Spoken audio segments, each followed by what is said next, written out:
গত 5 আগস্ট ছাত্র জনতার গণ অভ্যুত্থানের মুখে বাংলাদেশে দীর্ঘ 15 বছর শাসন কার্য পরিচালনাকারী সরকারের পতন ঘটে। এরপর 5 মাস কেটে গেছে, এখনো কোনো কেন্দ্রীয় সরকার গঠন হয়নি।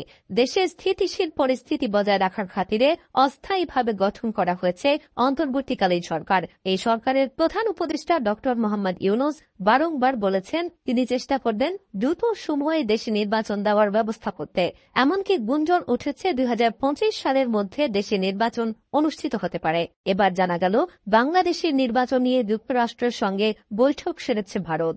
কলকাতায় অনুষ্ঠিত উক্ত মত বিনিময় সভায় এরিক গার্সিটি জানান, গত 6 জানুয়ারি যুক্তরাষ্ট্রের জাতীয় নিরাপত্তা বিষয়ক উপদেষ্টা জ্যাক সুলিভান এবং ভারতের জাতীয় নিরাপত্তা বিষয়ক উপদেষ্টা অজিত দোভালের মধ্যে একটি বৈঠক হয়েছে এবং সেই বৈঠকের একটি বড় অংশ জুড়ে ছিল বাংলাদেশের সম্ভাব্য নির্বাচন প্রসঙ্গ।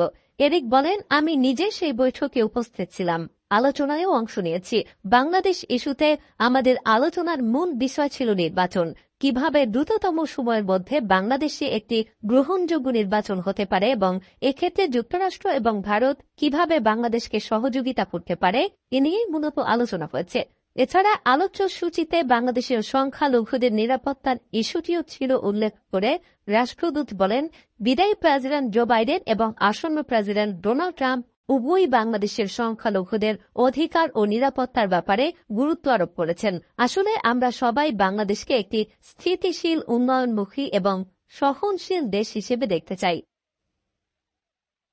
এদিকে শনিবার ভারতে মার্কিন রাষ্ট্রদূতের এ সকল বক্তব্য দেওয়ার একদিন আগে অর্থাৎ শুক্রবার ওয়াশিংটনে আয়োজিত এক প্রেস ব্রিফিংয়ে জ্যাক সুলিভান বলেন, শেখ হাসিনা নেতৃত্বাধীন সরকার পতনে যুক্তরাষ্ট্র কলকাঠি নেড়েছে বলে যে গুঞ্জন চলছে তা একেবারেই অযৌক্তিক এবং ভারত সরকারও এই গুঞ্জন বিশ্বাস করে না।